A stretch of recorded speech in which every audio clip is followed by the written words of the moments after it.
Wait a minute. Ah! Wait, what is that star? Why is there a sixth night? Why? It's Five Nights at Freddy's. That's... Why, hello there, old sports. Whenever I rewatch Markiplier's Five Nights at Freddy's Let's Play series, this moment always sticks out to me. Despite having the number 5 in the name, none of the mainline Five Nights at Freddy's games actually only contain 5 nights, with the exception of Sister Location. But even then, if you choose to count the custom night as its own night, it doesn't have 5 nights either. When I was younger and first discovering the series, this actually kind of miffed me a bit. I was legitimately frustrated. I was like, why don't you call it 6 Nights at Freddy's if it's 6 nights or whatever? But obviously 5 nights is just the quote-unquote main campaign, with any other nights being optional extra content. And if we look back at the first game in isolation, it actually does make sense why you would call it Five Nights at Freddy's.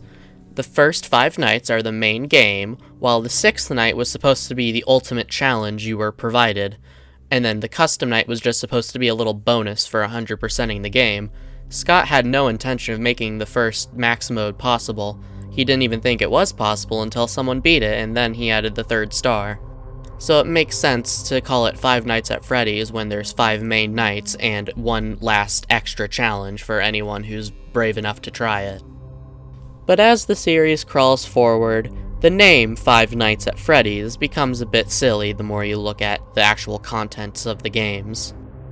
But recently, when I was rewatching Markiplier's Let's Play for the umpteenth time, and I got to this moment, it made me think, over the series, how many nights do we actually spend at Freddy's? And that is the question I aim to answer today. Now, I am aware there is a very good possibility someone has already thought of this and made a video like this before me, but I feel confident that if someone has, it's probably been a while since they've done it, so more games have come out, therefore more nights have been added to this list, yada yada yada. I'm trying to justify this video to myself. Anyways, let's begin our count with the game that started it all.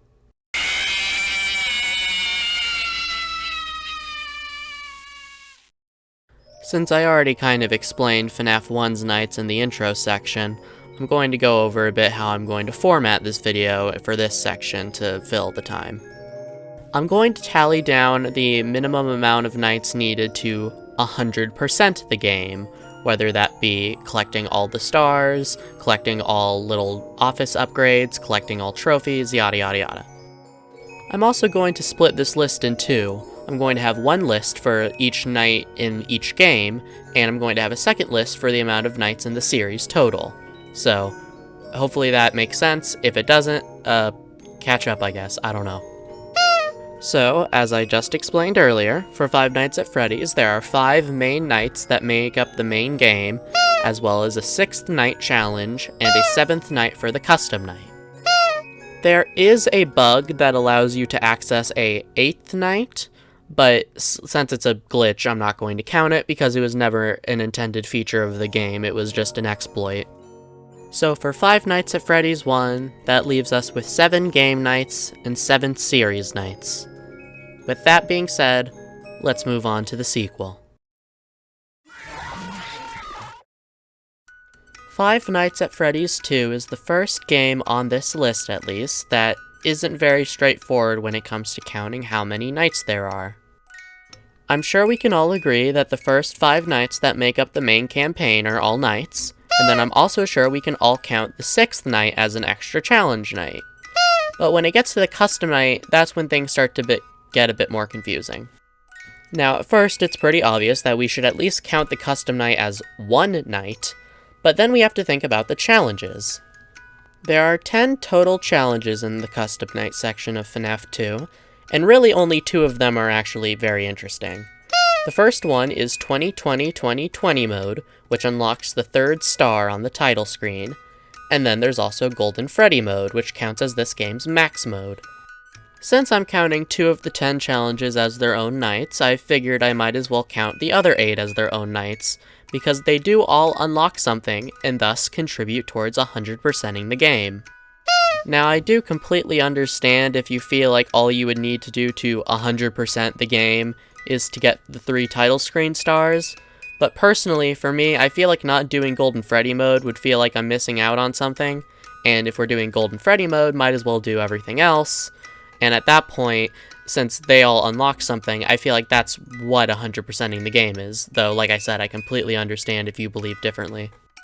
So in total, Five Nights at Freddy's 2 has 16 nights in the game, and then it also adds those 16 nights onto the 7 nights we had previously, giving us 23 nights in total so far.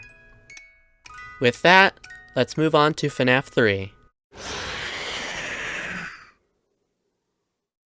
For our purposes, FNaF 3 is a bit more complex than FNaF 1, but much less complicated than FNaF 2. So, that's good, I guess. Then again, it is funny if the number is higher, because then at the end the number will be higher in general, and that's a whole thing, but I'm getting off topic. Obviously, we have the main 5 nights that give the game its title, but then from there, that's where things get a teensy bit confusing. In total, Five Nights at Freddy's 3 has 4 title screen stars you can unlock. One is achieved by beating Night 5, another is achieved by beating Night 5 with the good ending, a third by beating Nightmare Mode, aka Night 6, and then the 4th star by beating Night 6, aka Nightmare Mode, with the aggressive cheat enabled. Now, to actually unlock the cheat menu, you need to have the first 3 stars, so you have to beat Night 6 twice to get all 4 stars. So in total, Five Nights at Freddy's 3 has 7 nights you need to play to unlock 100% of the game's stars, and then in total, there's 30 nights in the series so far. Keeping in mind that Five Nights at Freddy's 3 was originally supposed to be the ending to the series, I do think it's a funny little coincidence that you'd end up spending at least a month's worth of Nights at Freddy's. Anyways, with that, let's move on to the not-so-final chapter, Five Nights at Freddy's 4. Moving forward through the games, you'll start to see a pattern that the custom night challenges start to make up a good chunk of the nights in total. But FNaF 4 is kind of an outlier considering it doesn't have a custom night. It just has a bunch of challenges that are already set in. But on top of that, FNaF 4 actually goes the highest in terms of numbered nights, because again, most of the challenges are on the same night. But FNaF 4 actually goes up to Night 8, which is actually very interesting to me at least, and it was one of the main things that made me want to actually count out how many nights each game had. So Five Nights at Freddy's 4 has 4 main nights where you go against the 4 main Nightmare animatronics, and then a 5th night where you have a final boss fight with Fredbear, and then a 6th night where you have a mix of the normal animatronics and Nightmare Fredbear himself. From there, you can do Night 7 in the form of Nightmare Mode, before ending the game with Night 8 in the form of 2020-2020 mode. But don't get too comfy, because we're only about a little way over halfway through the nights in this game, because now we can start doing the challenges. Each challenge unlocks a mini-star above the 4 main stars on the title screen, 4 red stars, and 2 blue stars for combining challenges. You get a star for doing Nightmare Mode with the Blind Mode challenge. You get a star for doing Nightmare Mode with Mad Freddy challenge. You get a star for doing Nightmare Mode with the Insta-Foxy challenge. And then you also get a star for doing Nightmare Mode with the All Nightmare challenge. Now, since the All Nightmare challenge puts you up against exclusively Nightmare or Nightmarian, you end up not being able to actually combine all the challenges. So the 2 blue stars are the solution to that. You can either do Blind Mode with All Nightmare, or Blind Mode with Mad Freddy and Insta-Foxy to get your last 2 blue stars. So, in total, Five Nights at Freddy's 4 has 14 nights to 100% the game, and then that means so far we have 44 nights in total. I think it's funny, personally, that even this far into the franchise, FNaF 4 has enough nights to add 50% onto the counter by itself, but that's just me. Anyways, on to Sister Location. As I mentioned in the introduction to this video, Five Nights at Freddy's Sister Location is pretty much the only game that doesn't have a Night 6 or a Night 7, yada yada yada. It has 5 main nights, as well as an alternate route you can take on the 5th night to get a different ending. And then it also has a custom night, but the custom night is its own little section. It's not a night in and of itself, if that makes any sense. It doesn't have a label that says Night X. It's just the custom night. Adding on to that, to actually access the custom night, you'll need to get enough stars on the menu to unlock it, and to do that, you have to beat Night 5 twice to get the real ending and the non-canon private room ending. And that means you have to beat Night 5 twice, obviously. So put that up on the counter. From there are 10 custom night challenges you can play through, and if you beat any of them on very hard, you progress through a series of cutscenes, and then if you beat Golden Freddy mode, you unlock another cutscene, or like a not a pixel art one, the one with Michael talking about Springtrap, or talking about William, and then at the end you see the burnt down Fazbear's Fright and you see Springtrap. Or fucking Dark Springtrap, or whatever the hell they're calling him, even though he only appears in that one cutscene. You get my point. So in total, Five Nights at Freddy's sister location has 16 nights, making a total of 60 nights in total for the whole series. With that, we'll move on to the shortest of the Click Team era games, Freddy Fazbear's Pizzeria Simulator.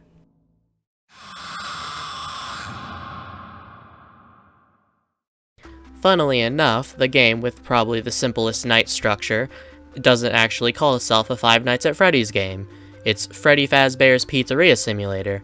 And that does make sense, considering the title was meant to lure you into thinking it was only a tycoon game, when in fact it was half tycoon, half horror game, but I digress. Freddy Fazbear's Pizzeria Simulator, or its abbreviation, actually has only 6 nights in the game. However, if you want to get all of the certificates, you're going to have to play the game multiple times. And that means post-recording me coming in here to tell you that I just remembered that Astral Spiff ended up doing a challenge run where he got 5 of the 6 certificates in one run. So technically, you could just do one run of the game, get bankruptcy on night 1, or Monday, and then just do the rest of the certificates in another run to get the other 5, so yeah. So technically, you only have to do 7 nights in Five Nights at Freddy's Pizzeria Simulator, which is kind of sad, but we move on, I guess.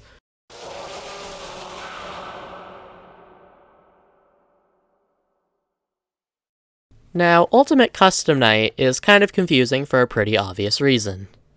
All of the confusing parts of the previous things are how we dealt with the Custom Night. UCN is only Custom Night. So my chosen criteria for 100%ing the game is getting all of the intermission cutscenes, getting all of the challenges done, and beating 50/20 mode to get the golden statue. As we beat the 16 challenges in Ultimate Custom Night, we will also go through 5 of the 14 intermission cutscenes. After beating all 16 challenges, you can go back and do 8 more runs of increasing difficulty to get the last few intermission cartoon cutscene thingies. And then from there, all we have is 50/20 mode, which I'm doing to also double dip and get the last Golden Freddy cutscene. So in conclusion, the minimum amount of nights you need to 100% Ultimate Custom Night is 25 nights. And on top of that, that adds up to the rest of the other game's night total to get us 92 nights in total. Now, before I move on, I want to explain that I'm not going to be covering the VR games, because both of those are just a collection of mini-games, and even if those games have quote-unquote nights in them, technically, we're not playing a video game, we're playing someone playing a video game in both Help Wanted games. It's kind of confusing. So technically, the quote-unquote canon events of each game could take place in, like, an afternoon, or an evening, or while you're a haunted spirit getting stuffed into a staff bot, or whatever. I forget the lore of Help Wanted 2. So my point is that I'm skipping over Help Wanted 1 and 2 to go to Security Breach next.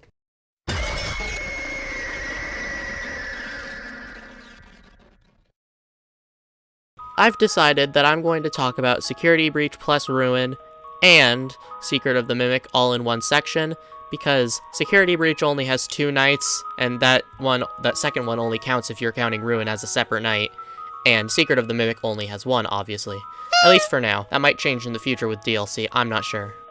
And I guess that does make sense. Ultimate Custom Night was supposed to be the last hurrah to the old style of making Five Nights at Freddy's games, and now the games are going in a bit more of a more, I guess, generic horror direction, where it's just, when I think of an average horror game, I don't think of the first few Five Nights at Freddy's games, but the more modern ones fit into that. And I'm not saying that's necessarily bad, it's just different.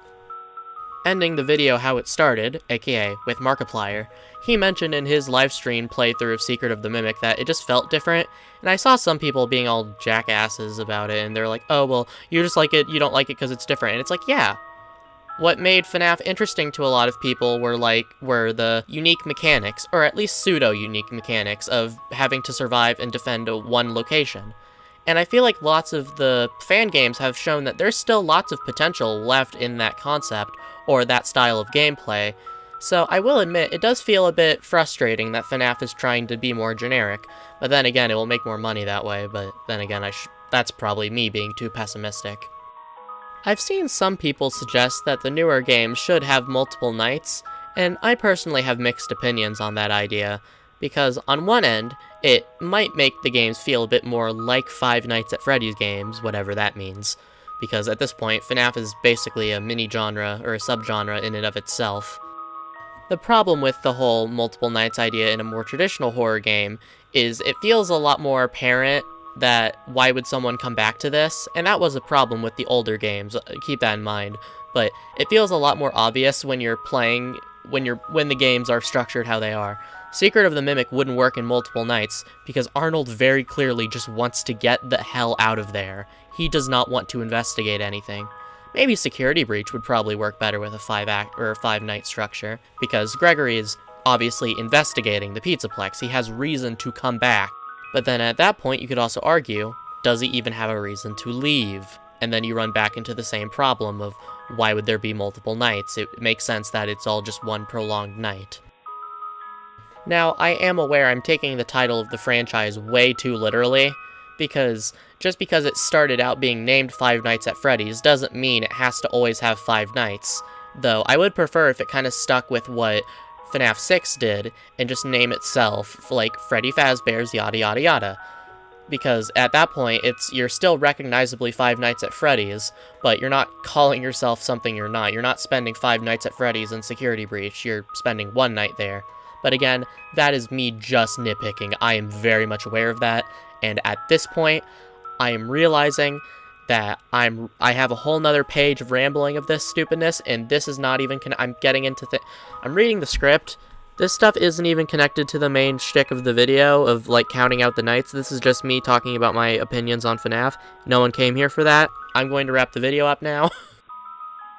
Anyways, taking the 3 nights we get from Security Breach, Ruin, and Secret of the Mimic, that makes 95 nights in total that we spend at Freddy's so far in the franchise. Now, I do think it's funny that we spend a quarter of a year's worth of nights at Freddy's, but at the end of the day, I just think it's funny that we've spent so long at Freddy's over the years. And I guess that's something that I do love about the series, no matter what. It's always there. It's always something comfortable that I'm able to go back to. Even if the series makes decisions that piss me off something fierce, it's still something comfortable. It's still something that I can hold on to. It's something that's always there. Even with games like Deltarune I like, there's always those, like, huge gaps in between releases of new content, but it feels like there's always something new coming out Five Nights at Freddy's related. So, here's to 95 nights and hopefully 95 more. Or maybe not. I don't know. I'm not a prophet. I was gonna say clairvoyant, but I don't know if that word fits in this scenario. I'm getting off track again. If you like this video, please consider commenting, and subscribing, all that jazz. Ring the bell, hype the video, do all those YouTube things. I'm bad at talking.